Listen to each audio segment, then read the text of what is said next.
This talk is brought to you by the Thomistic Institute. For more talks like this, visit us at thomisticinstitute.org. It's important to realize from St. Thomas's perspective that the human person has virtue. The human person needs virtue. Because the human person is not God, first and foremost. The human person is a creature.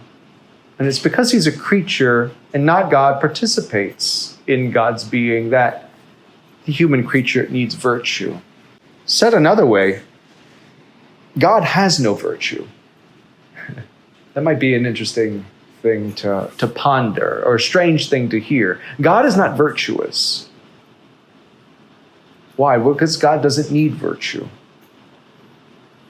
The perfection of his being transcends virtue. God is good because it's of his very essence, as we say, as Thomists say, to be. To be God is simply to be, perfectly, purely, with no potency, no imperfection, no need for change. In God there is no before and after. In God there is no better or worse. In God there is only deity. Pure and perfect act, whose nature simply is to be. As St. Thomas says, God's essence is his existence. God's to be is simply to be. Uncreated, eternal.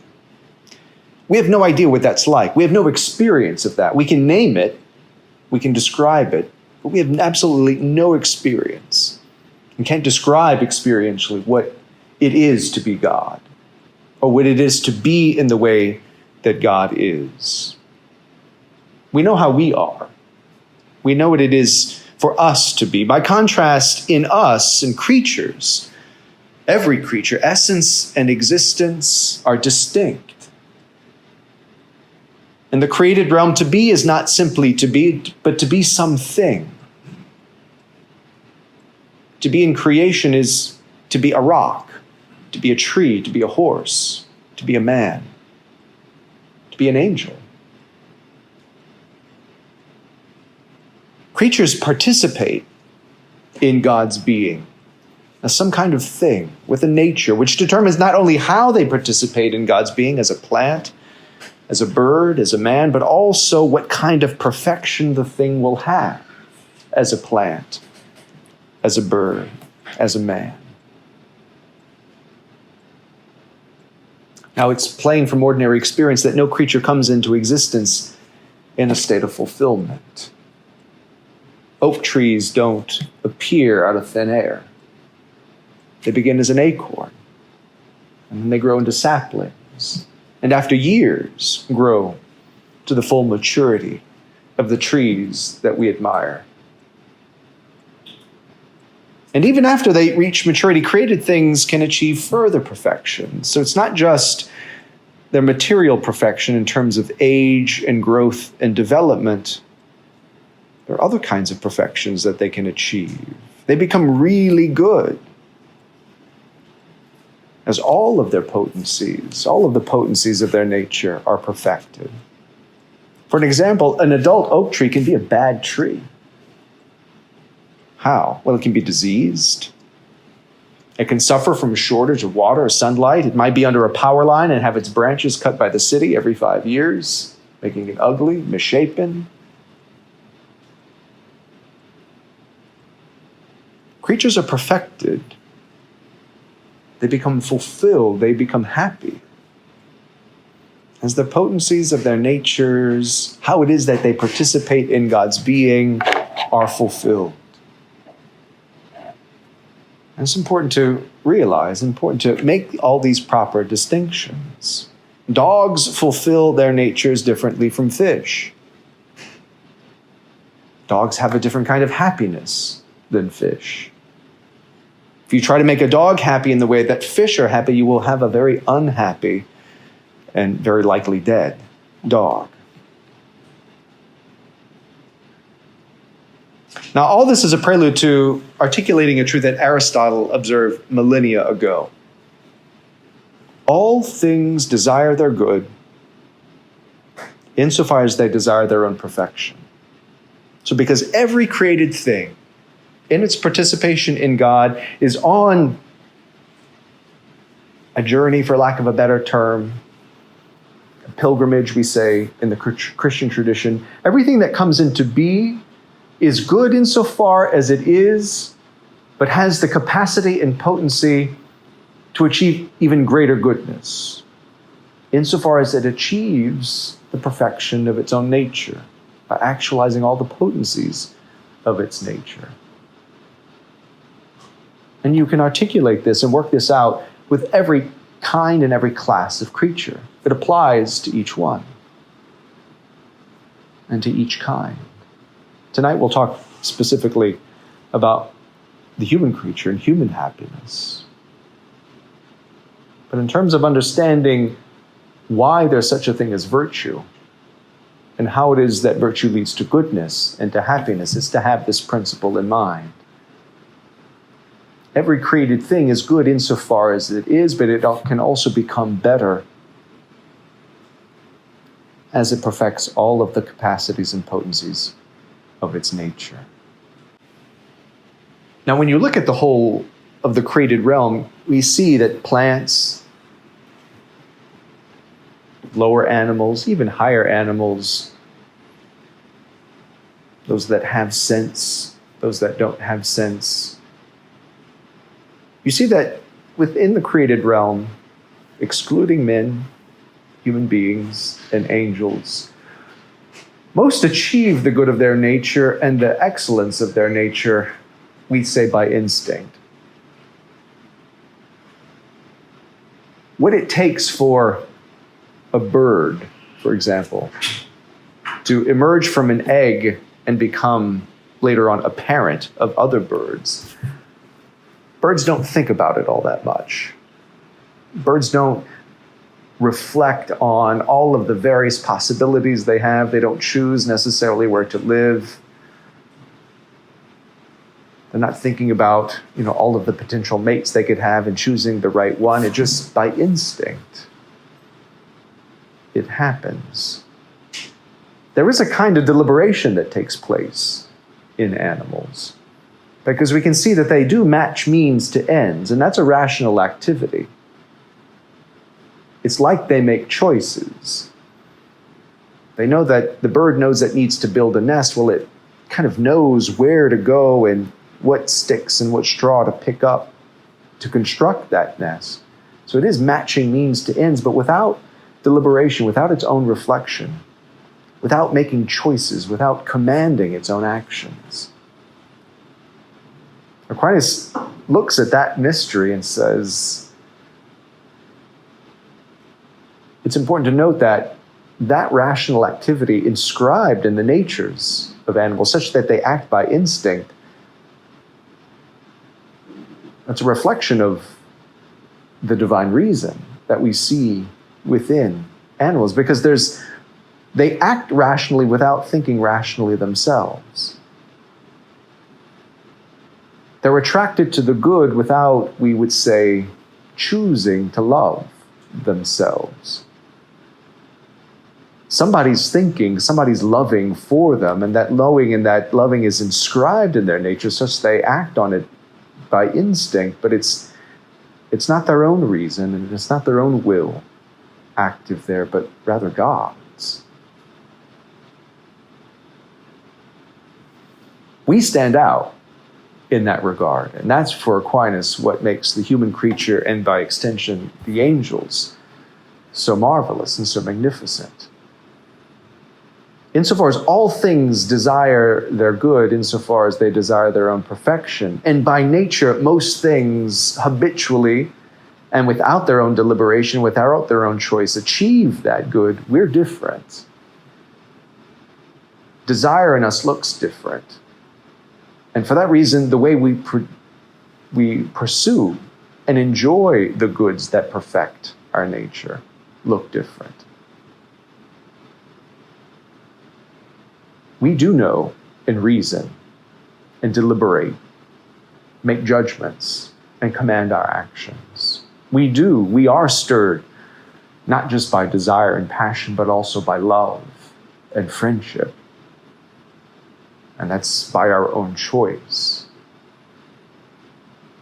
So when we look at the whole of creation and see that all things move by desire to the achievement of their perfection, by instinct, we perform that same act and undergo that same drama, but differently, by our own reason, by our own will, by intellect, by volition, by knowledge, and by love.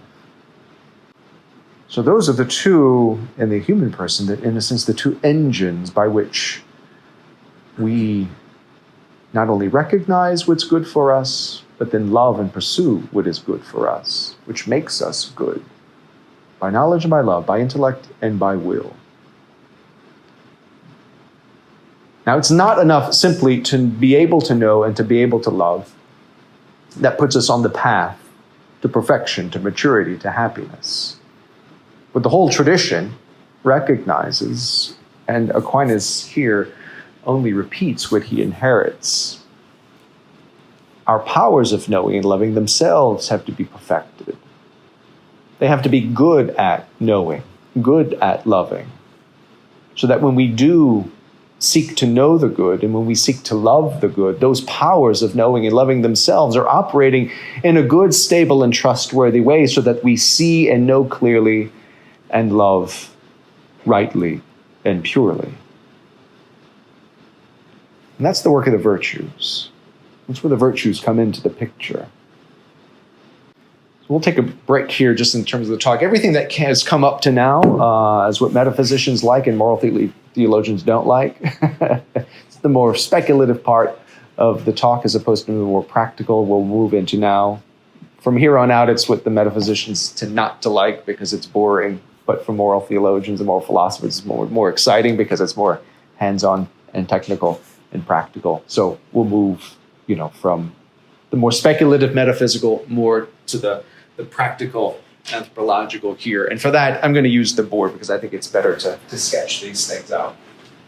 I am no Picasso, so don't laugh at my stick figure here, but you just need to, the image of the human person, call him imago, un imago Dei, the image of God, that every human person is.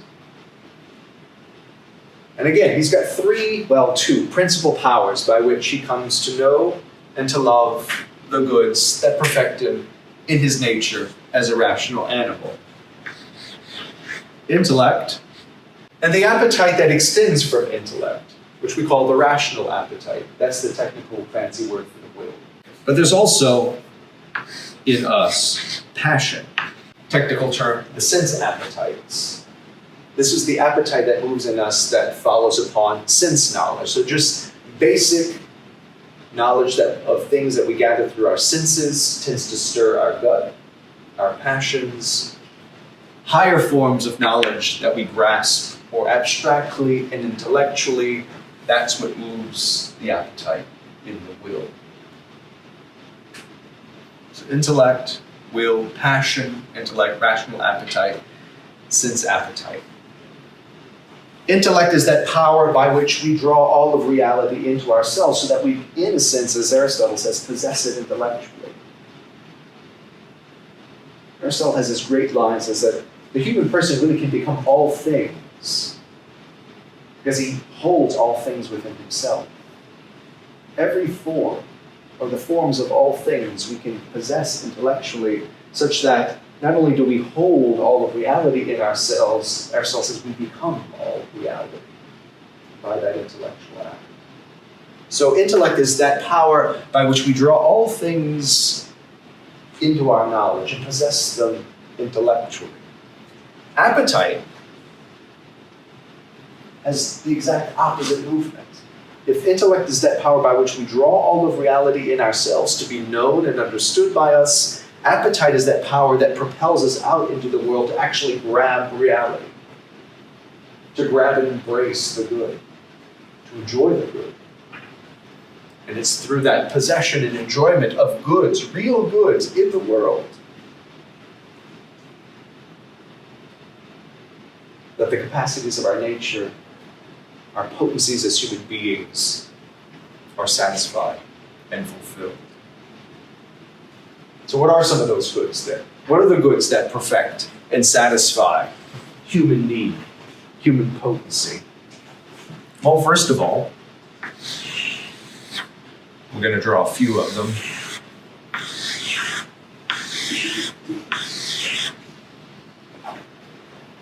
It's important for the human creature, first of all, to keep himself alive. Because if he doesn't keep himself alive, well, what's the point? He's not going to achieve any higher goods or, say, higher potencies if he's sick, weak, malnourished. Among the first and most basic goods that are required for human life, simply in its being sustained, is just food, drink, and shelter. And this is for the survival of the individual. But it's also good for the human individual not only to work for his own survival, but also for the survival of others. And not just those who are closest to him, but all others, which is to say, the entire members of the species, or the entire species itself. So it's the good of generation, which is achieved through the sexual act. For Aquinas and for the Thomist tradition, these are two of the most basic goods that the human person achieves, because they serve the most basic reality: the survival of the individual, the survival of the species.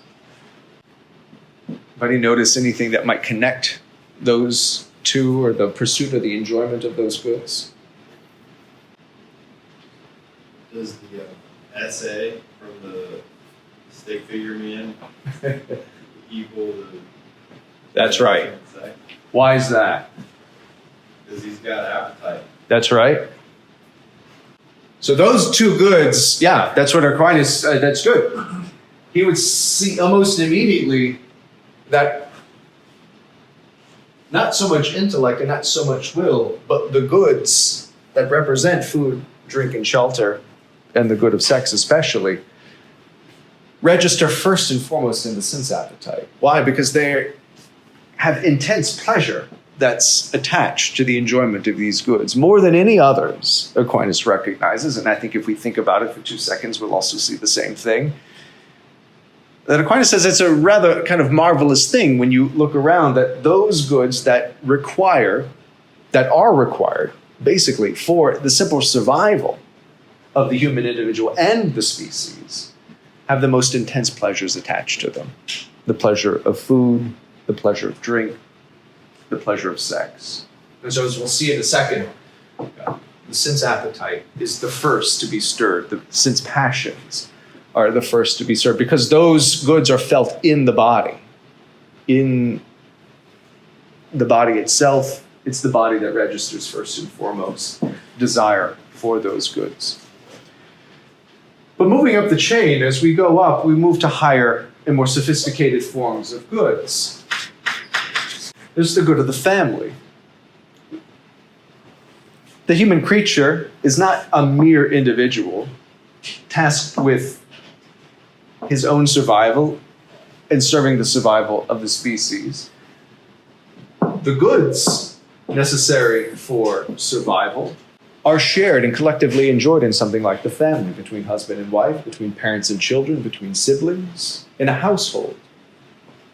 And so the good of the family emerges as a good that's perfective of the human person. And by nature, man, woman seek to marry, to have families, and as such, associate with other families, which leads us to the next kind of good, the good of the city, which is the foundation of our political life. Now, it may be our experience of politics today that politics is quite unnatural, and it can feel that way. But for the ancients, for Aristotle, for St. Thomas, there's nothing more natural for the human person than to live and be part of a family, and by extension, part of a city, and more importantly, part of a city, and engage in political life as a citizen for most of us. and then for some of us, as political figures or authority figures. Now, the city, for Aquinas, for Aristotle, doesn't represent the highest good. The highest social good, yes, but not the highest good of the human individual, because all of us have the capacity to look above our cities, to look up, literally, to see the heavens, the stars, the planets, that there's a whole order to creation that exists and transcends even the highest form of political life, which is the city. And so there's something about the whole cosmos and the contemplation of the entire cosmos that is good for us. So here we begin to see things like philosophy, higher sciences, is becoming perfective of the human person. And that leads to one final one that'll suffice for now. Any good higher than the order of the cosmos? Yeah. God. Not God in himself, because God in himself is completely unknowable, but God insofar as that we can know that he exists and that we can ascertain a few of his attributes by studying the effects of his created work in the cosmos. So by a kind of argument from effect to cause, not only can we conclude that God is, but some of his attributes, like he's one, he's simple, he's all-powerful, omniscient. But in this case, it suffices for us to say God is first cause and final end. So when you look at the human creature, and you consider human nature, and what are the goods that are perfective of human nature, of the human being, as a rational animal, as a social animal, as a political animal, we can create, or at least sketch out, this kind of hierarchy. Now, there are 1,000 things we can fill in the gaps here, but this just suffices for categorically looking at the kinds of goods that are perfective of human nature. Which is to say, in order to be happy, in order to fulfill, satisfy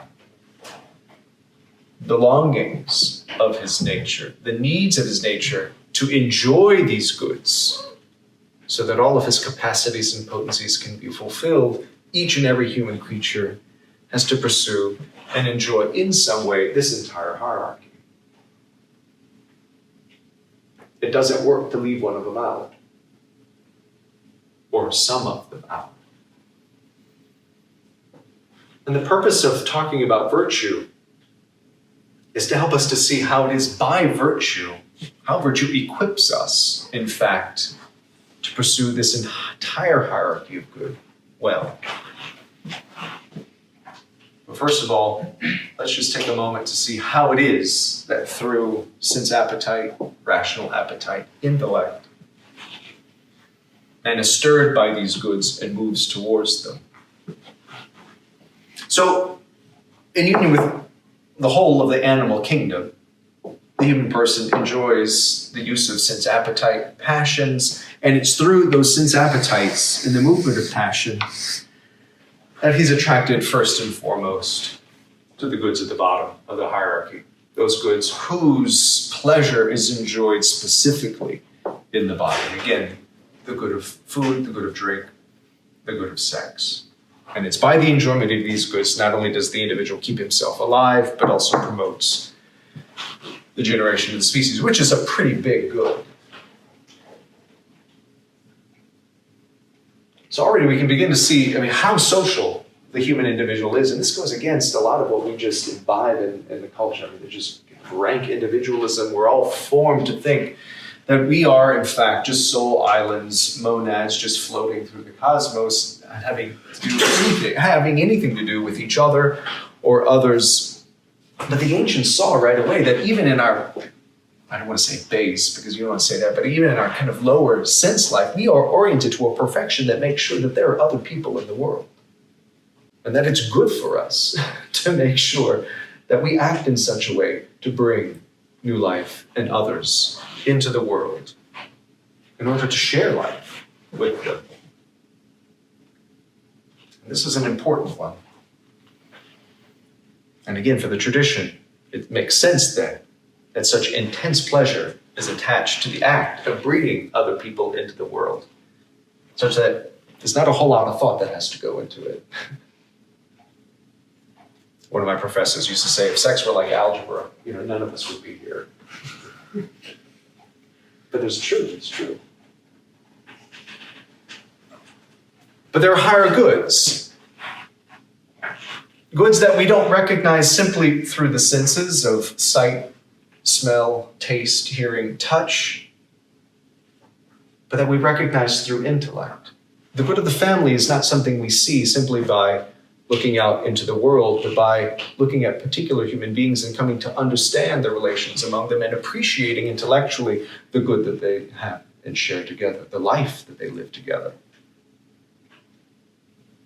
More so with the city and the cosmos. Yeah, at first we might be able to look up and see the starry skies and be moved kind of passionately by the simple sight of the grandeur and immensity of the cosmos, but then to really begin to reflect intellectually what the cosmos is and what our place in it is. That's a much more intellectual act, solely an intellectual act that we achieve through reflection. And certainly, because we have no sense experience of God even as first cause of final end, that is something that only we come to, a truth we come to, a good we come to only through the working of our intellect. So it's important to see then intellect has this universal scope. By knowledge, by understanding, and hopefully developing what we might be able to call wisdom, we see the entire hierarchy of good, understand the entire hierarchy of good. And because we recognize in these things intellectually goods for us, will is moved. The appetite of the will, the appetite of the intellect is moved, such that we not only know that these things are good for us, but have active, rational desire for them. So the entire span, the entire hierarchy of the goods that perfect us in our human nature become objects not only of intellect and its universal knowing, but also of will and its capacity to love what it knows, which is to say, the whole hierarchy of the good.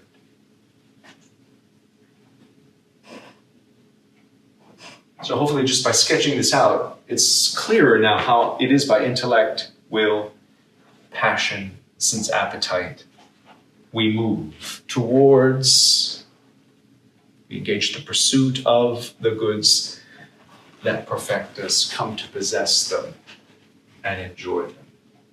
Not only individually, but with each other. In the family, in the city, in friendship. So that's kind of clear just in terms of highlighting how it is by intellect, appetite, intellect, will, passion. These are kind of the interior engines and motors, that prompt us, and it's the powers by which we move to perfect our capacities, to pursue those goods that satisfy and fulfill our longing. Is that all clear? As I said earlier, it's not sufficient, though, just that we have intellect and appetite, that we have intellect, will, and passion. Because these things, these powers, have their own motion to them, have their own movement that's proper to them. So the proper action of intellect is knowing the truth. The proper act of will is loving the good. The proper act of sense appetite is desiring what is pleasurable. Those acts themselves and those movements of these powers themselves are subject to perfection. Because we all know, by experience especially, that intellect, will, and appetite can fail, right? We make a wrong judgment. about the truthfulness of some proposition. The moon is made of cheese. We've heard it said, oh yeah, that sounds right. That's a failure in our own reasoning. We don't draw reality into ourselves when we affirm that proposition. Because in fact, the moon is not made out of cheese. You've not heard. Will. Gosh.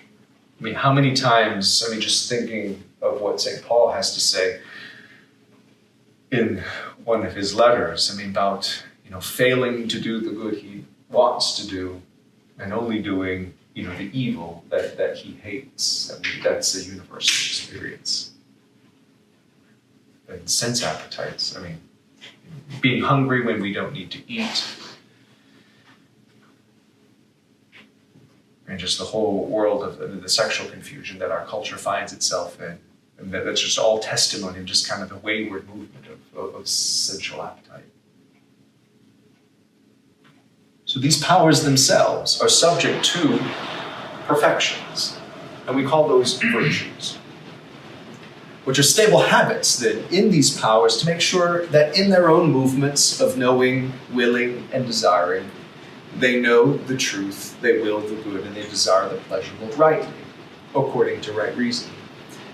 And this is how we can then begin to distinguish the virtues, by which powers they perfect in us. So on the one hand, there is a set of intellectual virtues. We tend not to talk about them all that much, and even in the title of tonight's talk, we're more interested in the moral virtues, but it is important to understand even what the moral virtues do, to understand that there are intellectual virtues: wisdom, understanding, and knowledge. These are the intellectual virtues, the virtues that perfect the movement and operation of intellect. But the virtue of knowledge that equips us to rightly, basically form science, to kind of collect our knowledge of individual things and individual facts and begin to associate them one to another properly into bodies of knowledge. Understanding is that virtue of the intellect by which, by the light of reason, we can penetrate through the surface of things into their inner natures and understand them individually, more abstractly, but to understand more their essence or nature. It's like getting to the unseen reality of things. It's going deeper than just the surface of a thing to its real inner intelligibility. It's not just seeing a dog, but understanding what a dog is. Not just experiencing a birthday party, but knowing what a birthday party is for. And then wisdom is a higher form of understanding, whereas we're not just penetrating into the kind of interior intelligibility of things, but really trying to understand them according to their highest causes. It's trying to glimpse the whole of reality from its highest viewpoint. In a sense, from God's viewpoint. So wisdom, knowledge, understanding, knowledge, 3 virtues that perfect the operation of the will. Then we get into the moral virtues. So these virtues perfect our speculative life. The next 4 we'll talk about perfect our practical life, the moral life, the life of action. The first of these is prudence. And even though prudence is a moral virtue, it has its seat in the intellect. Because whereas wisdom and understanding and knowledge perfect our reasoning about things to know for their own sake, prudence is the perfection of our intellect in its reasoning about the things we have to do.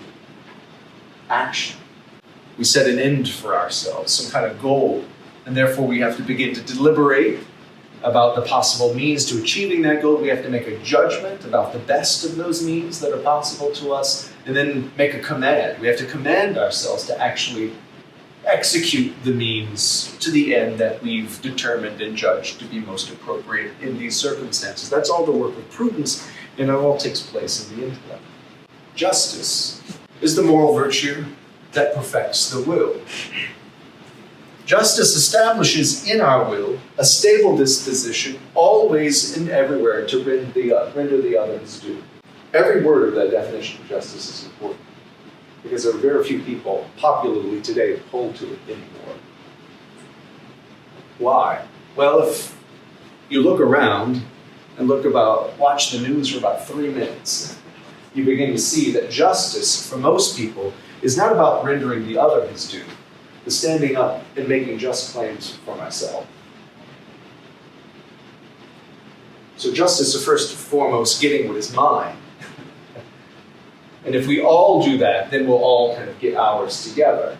But it's very individualistic, and it's concerned first and foremost with me. The classical sense of justice is the exact opposite. It's much more important for the individual to make sure that the other receives his due, and in so doing, secures his own good. Why? Because we're inherently social. We're inherently political. Each of us finds himself within a family. Each of us finds him or herself within a city. And in order to live rationally and sanely and happily in those communities, I act first and foremost to make sure that the family itself and the city itself flourishes insofar as I can support and sustain the lives of the others in the family and in the city.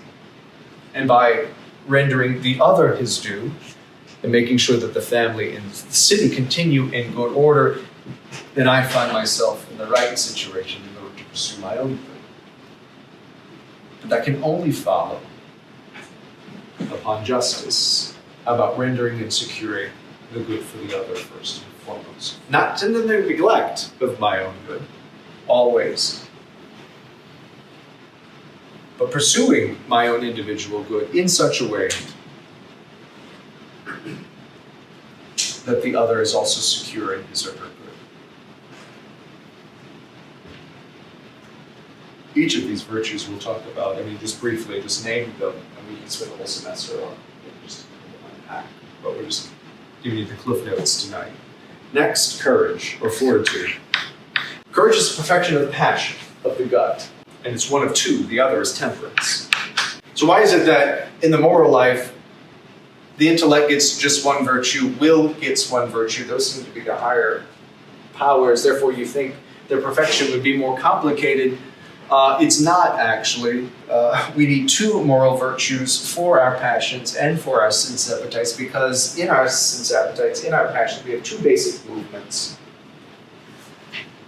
And each virtue perfects one of those two movements. First, in our sense appetite, there's the movement of fear when we're put in danger. So it's the fear of hardship, the fear of difficulty, the fear of harm, the fear of death.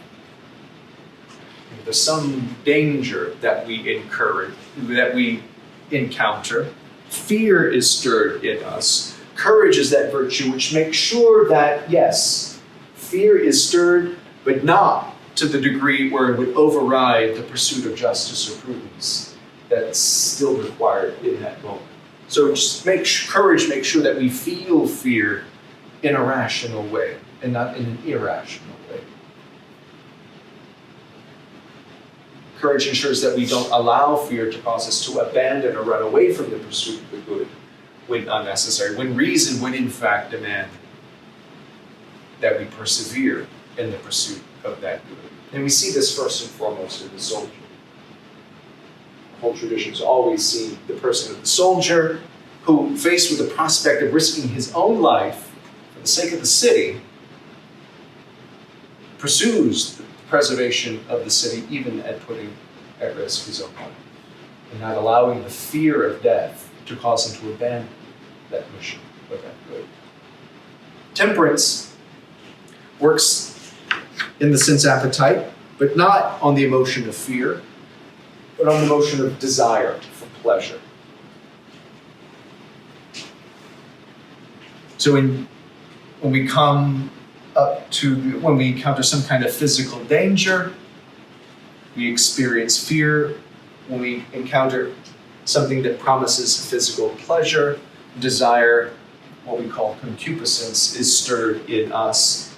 And temperance is that virtue that doesn't, again, quash desire, quash concupiscence, no more than courage quashes fear, but make sure that we experience the desire for that pleasure in a way that doesn't prompt us to abandon the reasonable pursuit of the good.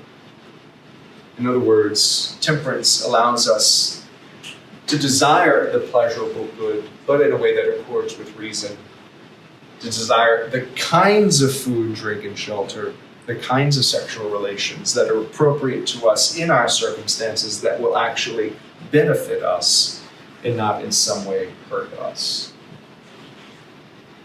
In terms of overindulging in food or drink, engaging in sexual relations outside of the covenant of marriage. Or, Aquinas would also say, temperance has the effect, too, of making sure that we have enough desire for these pleasures. It is possible, less common, but it is possible not to desire these pleasures enough. And that itself is a kind of weakness or deficit. And temperance could make sure that we have enough, in a sense, passion for these goods. So this, for Aquinas, is how we begin to make sense of the virtues and why we talk about the virtues. And it's important, and this will be the last point I'll make before we can open to questions, is that these aren't simply instrumental goods that we acquire simply to make sure that we get the goods of life more easily and more quickly, although virtue does help us to do that. That's one of the effects of virtue. Prudence, justice, courage, and temperance. It makes the pursuit and the enjoyment of these goods quick, prompt, easy, and joyful. But first and foremost, to answer the question in the title of tonight's talk, because the virtues, first and foremost, have the effect of perfecting the movement of intellect, perfecting the movements of will, perfecting the movements of our appetites. It's in that regard that the virtues make us good. This is the picture of a good human being, one who has the movements of intellect, will, and appetite so regulated and ordered by the virtues, just so that there are no mistakes in the movements of these powers, but they're actually moving and operating, running in a sense, at their full capacity, proper capacity, so that intellect is only inclined and attaches to truth, that will inclines to, desires, and attaches only to the good, and the sense appetites incline us to the enjoyment of only those pleasures that lead in our own circumstances to the proper good. So it's here that intellectually, but also the moral virtues especially, not only propel us to the good, but in pursuing the good, make us good at the same time. And more importantly, because the thing is, it's more important that our operations, the operations of our powers, unfold virtuously, because we can still fail to achieve these and still remain good and virtuous.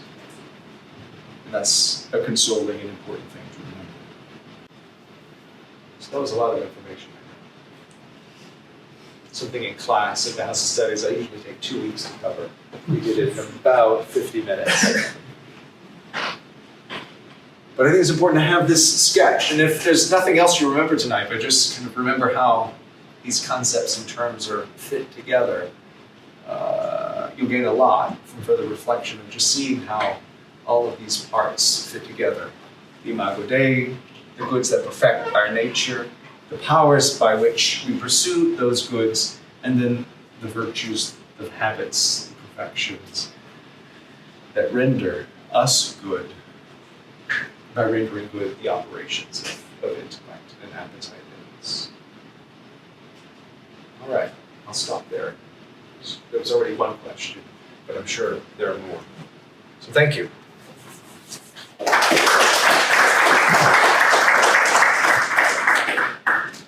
For those who can't quite reach that intellectual capability that others can, like for something, what is there to do? I guess the main goal is to teach as much people as you can. Right. All of this, so that they can kind of come to their conclusion.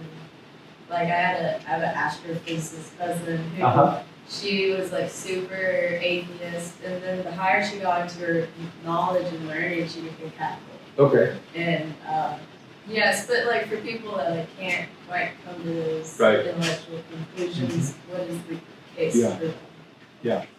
Again, we can have a hyper-individualized, right, regard for perfection, such that we can think that that each and every person, in order to be happy, has to be absolutely perfect in the pursuit and possession of all of these goods to the same degree, which is to say, to the maximal degree. That's not true. I see it. Okay. That's not true for a couple of reasons. One, we don't all possess, let's say, the power of intellect and power of will. We all possess intellect and will, but to varying degrees of power. I mean, some of us are just smarter than others. And that's not anyone's fault. That's just how we experience ourselves and how we kind of appear in the world. For some, the light of reason just penetrates more quickly and more surely into things, where they just see things more quickly. They can grasp things more intuitively, where for others, it might take them 10 years to work on a particular problem before they finally get it. Even Aristotle thought that even though this is perfective, knowledge of God is first cause and final end of all things, he probably thought maybe one or two people ever had achieved it, himself being one of them. I said that kind of jokingly, but they all knew. I mean, they knew this is very difficult to achieve, and very few actually see this by way of demonstration. The rest of us believe it, to be true, but very few of us can see it. So that's okay. So we see that people possess kind of the intellectual, volitional, even sensibilities to varying degrees, but that's just accidental. To human identity and human dignity. What makes us human beings is the possession of intellect, the possession of will, the possession of sense appetite, and regardless of their strength or weakness, we're still a human being. And it also points to the social quality of human beings in human life, that we bear each other's burdens. The strengths of one, supply for the weaknesses of another. The weaknesses of one become opportunities for those with more to share. And Aquinas is quite clear in that, just in the example you used about teachers. But then those with greater intellects have more of an obligation, not only to know things more clearly, but then to share their knowledge with others. Yeah. And so does this different situations apply to, like, say, native tribe that's never like in like the middle of Africa or whatnot? Mm-hmm. Because like I've had like discussions with people, like, will they go to heaven or hell? And I'm like, well, right. Yeah. So I mean, when Europeans left, Europe started crossing the Atlantic and the Pacific, and we're finding new people everywhere. This was a fundamental discussion and debate that they had. I mean, these new people that we're discovering. Are they this kind of creature? Some said yes, some said no. Of course, we know now that yes. I mean, that was the answer. Dominicans were quite involved in that, especially in the in the Americas. We have some of our kind of great intellectualites who fought fiercely, for the public recognition of the human quality of the native peoples of the Americas.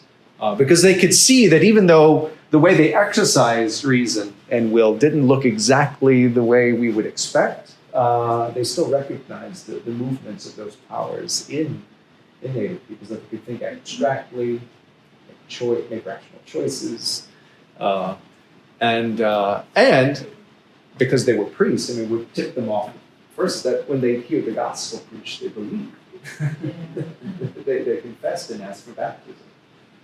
Which many of them did. So, and it's also the case that because the working of these powers of the soul are rooted in organs of the body if the organ of the body is somehow injured or damaged, which then makes the operation of the power more difficult, well, we've got ways based on this to explain that too.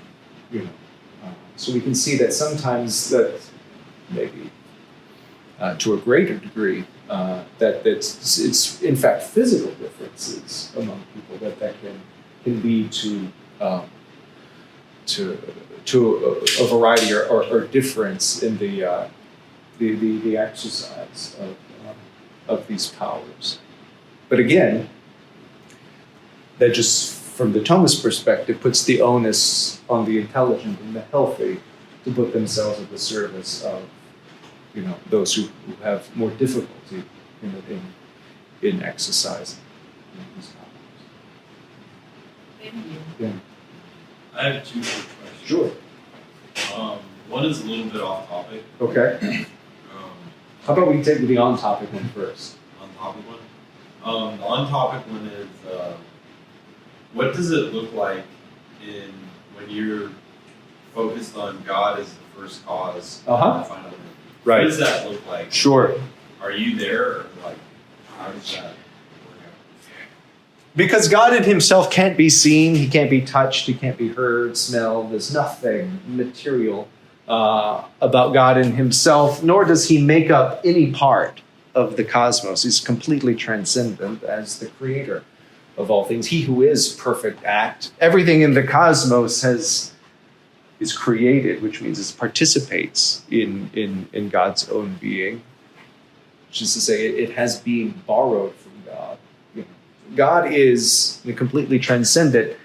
And what we know of him here, it's basically anonymous. God remains anonymous in the sense of we know that he is without seeing him. We know that he's the first cause without really seeing him make anything, because that all took place in terms of the Big Bang or whatever a long time ago. We also don't see how it is that God sustains everything in being, and because we're not there yet in terms of the cosmos reaching its perfection and completion, we know that God must, as the first cause, must be the final end, but we don't have any experience of any of this. So these are all kind of philosophical conclusions. It's the work of metaphysics that gets us here.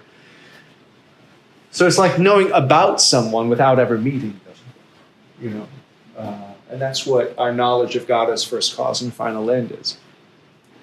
The good news is that that's not the good news. That's not the gospel. What does the gospel teach? God became incarnate. And because of that, in his humanity. But what the incarnation does in Christ is reveals to us a whole lot about God's own inner life, such that we, on the face of Christ, on his human face, begin to see something of the reflections of the Trinity in God, in Christ's preaching and in his works and miracles, in the Paschal mystery, the passion, death, and resurrection. God's inner life is revealed to us as a trinity of persons, Father, Son, and Holy Spirit, and not just their identity, but also the divine will that God draws us to himself to share in his own intimate life. So if we were going to complete this picture, because we only wanted to talk about the moral virtues tonight, you'd have to lay over this. Let's say that's represents the chasm separating the created realm from the uncreated realm. God, as he is in himself, a trinity of persons,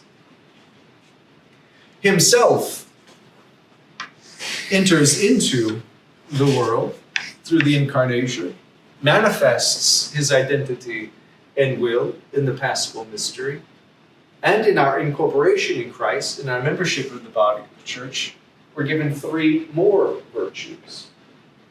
What are they? Faith, hope, and charity. Faith, hope, and love. And they are virtues just like these.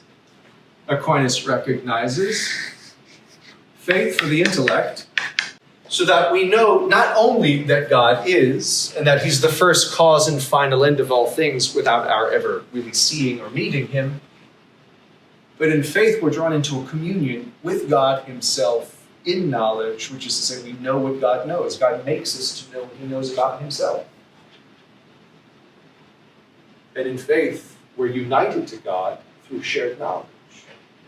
Knowledge of him and of his plan for our salvation. Will gets two: hope and charity. By hope, I come to love God, not, again, simply anonymously as first cause and final end, but as he is in himself, as he reveals himself to us, and reveals himself especially as the object of our beatitude. We'll come to be like him because we shall see him as he is. That's long in the future, at the end of this life. So it's something, our beatitude in God is an object of hope. But charity, too, is a love by which we love God, not just as a good for us, but we can love God in himself as a friend. That we return to him the love that he shares with us in making us friends in a communion of knowledge, as Christ reveals at the Last Supper. No longer do I call you servants, I call you friends. Why? Because I've shared with you everything, that the Father basically told you everything that the Father is doing. So by these three virtues, which we receive in baptism, they're infused into the soul: faith for the intellect, hope and charity for the will. We still pursue all of these goods, but in a way that orients us to a share in God's own inner life, which is the life of heaven, the life of the end, the life of union with the saints. So that is the Christian filling out of the simple question of virtue in terms of pursuing and enjoying the goods of nature, just what on the natural level leads us to a certain happiness. It's not the happiness of beatitude, but the happiness that this world can offer, which is good, but pales in comparison to what in fact is offered us by grace in Christ. So to answer the question, what are we looking at when we look at God as first cause and final end? It's like looking at a painting and knowing that someone painted it. Come to a certain knowledge of the painter by just examining, the work of art, but without ever getting to know him, without ever really speaking to him. But in the Christian life, God has spoken to us, and we've heard his voice, and we assent in faith. We share knowledge with God, and because of that, also a life of love, hoping to share eternal life with him forever in glory, and already living in a union of love with him now, which is the life of charity. To love God for God's sake, in all things for God's sake, including our neighbor, which is the life of charity.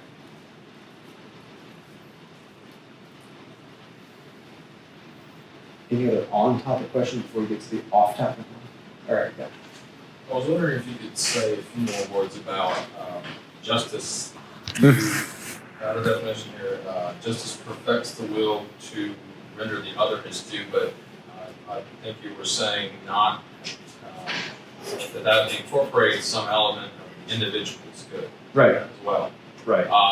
And the virtue, in an example you gave, the virtue of courage, however, we see certain individuals putting the good of others ahead of themselves, so as to be at the expense of themselves, right? The citizen, the soldier, his life for the police. So maybe we can reconcile those. Sure.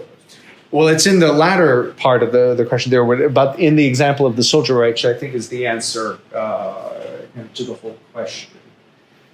I mean, why is it a perfection for me to make sure that my neighbor has what's due to him, or make sure that he's securing what's due to him? It's because we share ultimately the same common good. So really what justice has as its object is not just making sure that my neighbor has his individual claims made or fulfilled, but that my neighbor, in fact, has his rightful place within the city. So it's got a higher, I mean, it's a higher due that comes into consideration. So it's to live in such a way that my pursuit of the good of the city, or my participation in political life, doesn't unfold in such a way that hinders another from enjoying that same good. But because the good of the city is something that's shared among all the citizens, if some of the citizens, some of the parts of the whole lack proper enjoyment of the whole, well then the whole is weakened. And therefore, I as a part of that whole am also weakened. Maybe it's easier to see in the family. You know, let's say husband, wife, they have children, let's say they're all adults, but one of the siblings is alienated from the family. Well, it's not just a question of just making sure that the alienated person is drawn back into the fold out of a simple concern for him. There is concern for the whole there, because insofar as one is alienated, the whole is incomplete. And even the family that remains together is still somewhat handicapped, because there's someone who belongs to them, someone who should be sharing the same good as them, is not. And therefore, the work to reconcile is certainly out of concern individually for the alienated person, but it's also out of concern for the good of the whole, for the health of the whole. Justice has the same kind of dynamic to it, that in rendering the other his due, I'm ensuring that the whole remains as healthy as possible. And that's not good. That's not only good for my neighbor, but that's good for me as a part of the same whole. Does that make sense? Yes. Yeah. I mean, it is important to see, I mean, we can sketch this out really quickly. For Aquinas, when you talk about justice, there's three species of justice. So the three species of justice, and they all kind of move in different directions. So the first and most important kind of justice is what Aquinas calls general or legal justice.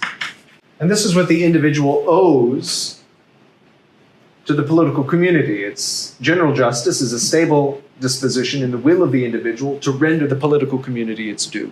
It's what the part owes to the whole. The mirror image of general justice is distributive justice. It's what the political community owes to the individual citizen. It's the stable disposition in the will of the political authority to render the citizens their due. It's what the whole owes to the part. Then you have what individuals owe to each other, what parts of the whole owe to each other, and this is commutative justice. This is usually what we think about when we hear justice. It's making sure that one individual renders to another individual their due. But if we only see justice in those terms, then we'll not see quite what Aquinas means when he wants to define justice as rendering the other his due, but how it's a perfection of the will. It's not only in terms of commutative justice, but in terms of all three together. And seeing that the individual who has to owe the other individual his due is also, on the one hand, a recipient of justice from the political community, and also one who renders justice to the political community. So it's not just mere individual rendering the due to another mere individual, but it's a part of the whole rendering what's due to another part of the same whole. And that's how, for Aquinas, that's what gives justice its texture, social texture. And why it is, then, because it's one part of the whole rendering another part of the whole is due, which leads to the flourishing of the whole, which means that redounds to the flourishing of every part. So it is good for the individual to render another individual its due ultimately, because that act redounds to the whole of which he's also a recipient or a beneficiary.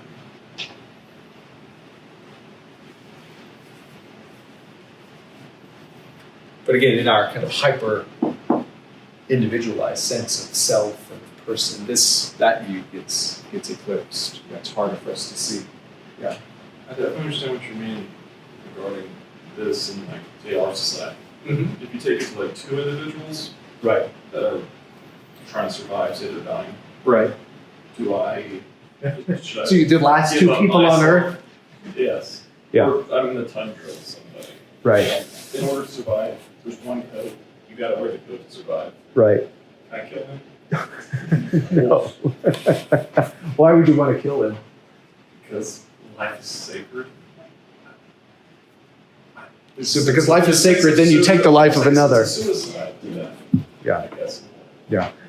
Uh, Not to be too semantic. Sure. No, but I mean, it is, sometimes these cases can be illustrative because it allows us to bring to the fore an important principle. Other times, though, it's bad kind of philosophy and bad, certainly moral reasoning to start with extreme cases and try to kind of work your way back to what's normative. This would be an extreme case. But what I would say, though, but to flesh out, this would still obtain, even if it's two isolated individuals somewhere. Because why? Because you each came from a family and still belong to a family. You know? And you each still belong to a political community, even though that might be mitigated because you're out in the middle of nowhere and you don't have real connection to the political community, but still, potentially, you're still parts of that greater whole. So there's never, and this is important for Aquinas, it's important for the ancient tradition, there's no historical moment where the mere individual exists. So there's no historical moment when mere individuals ever meet. What you get always and everywhere are individuals who are parts of greater wholes, parts of their families, parts of the city. If they're of the same family, that means they share the same family good. If they're of the same city, that means they share the same political good. And that unites them even before they begin to meet, even, or begin to talk to each other. So the ancients and the medievals had a much better sense of this, and kind of a historical sense of the human individual as social and as political in a way that we don't today. It was tribal, it was, Well, I wouldn't say it was tribal. It's quite, I mean, the Roman Empire was, but you know. just escape and do that. No. Well, and that should lead us to make certain judgments about that kind of activity. So one of my main Yeah. questions Mm-hmm. that was prudence, justice, courage, temperance. Before Adam and Eve were to fall, Mm-hmm. would they have done that? Yep.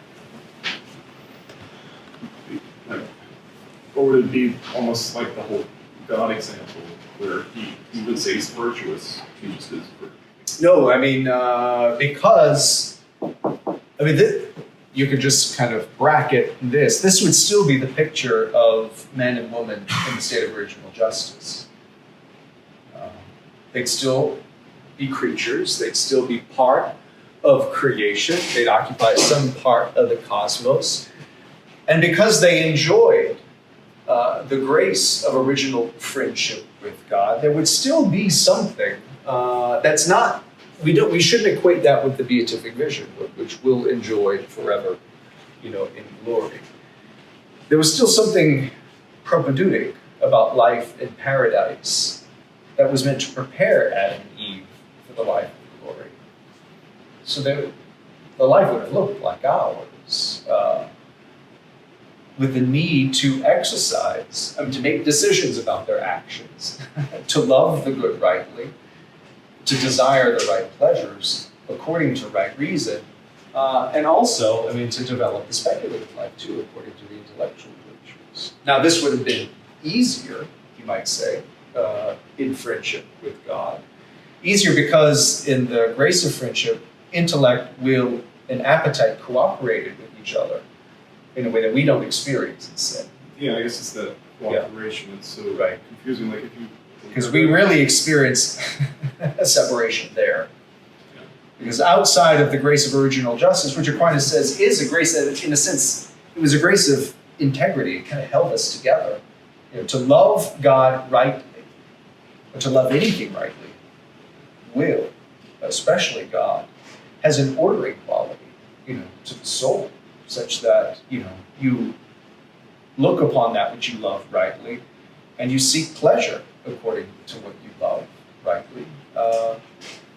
But without the heart fixed in friendship with God, intellect is darkened, and the appetites just wander where they will. That's our experience of the fall. So I feel like in the Garden of Paradise, we had that perfect externalization towards God, and therefore society gets weak. And sin comes along and like almost makes man existential, aware of himself. So instead of perfectly externalizing, like we internalize, then externalize. Right. I don't know if I would put it that way. Because what I would want to say that in the grace of original justice, to put it in those terms, you would have the right kind of balance and the right kind of meeting of the external and the internal. It would kind of be transcendent to the world, transparent to the world around. Such that, how he saw things to be would be exactly the way appetite would move towards them. So that he'd have reflected within his appetite, in fact, the way things are in reality. Because he would see them clearly and then love them justly and rightly, as they are, not how he would wish them to be in a disordered kind of way, but in fact how God has established them to be for his good. And that would be his participation in providence. That reflective part, like without sin, where's the reflection going? He holds within the movement of appetite. He loves things as they are. It's the reflection of the appetite, not it's the reflection of reality within his appetite. Yeah. So as he knows things to be, as he draws them into himself intellectually, he goes out to them to love them as they are in themselves. And that movement of appetite finds out in the world exactly, he finds the world exactly how he loves it, which is to say, as it really is. That's kind of man in original justice. One small last thing, we use the word imago. Right. I think that was kind of like a catch-all for to exist is good. Well, that's just the Latin for, we talk about the imago Dei in the Christian tradition, just man is the image of God. That from first chapter. I'm just curious, right before the flood, I don't know if God would have said, yes, this is good. That's a tough question. Aquinas would say, yes. Why does he destroy it? Not because it becomes inherently evil, but because the good that does exist in man being in the image of God, he completely perverts, by turning his heart from God. And what happens when you turn your heart from God? You idolize creatures, and literally all hell breaks loose. Go past the end, I'm sorry. Well, thank you all. Appreciate it. Maybe we can chat after. All right? Okay. All right. And then you want to say something to wrap things up? Yeah. So, give it up,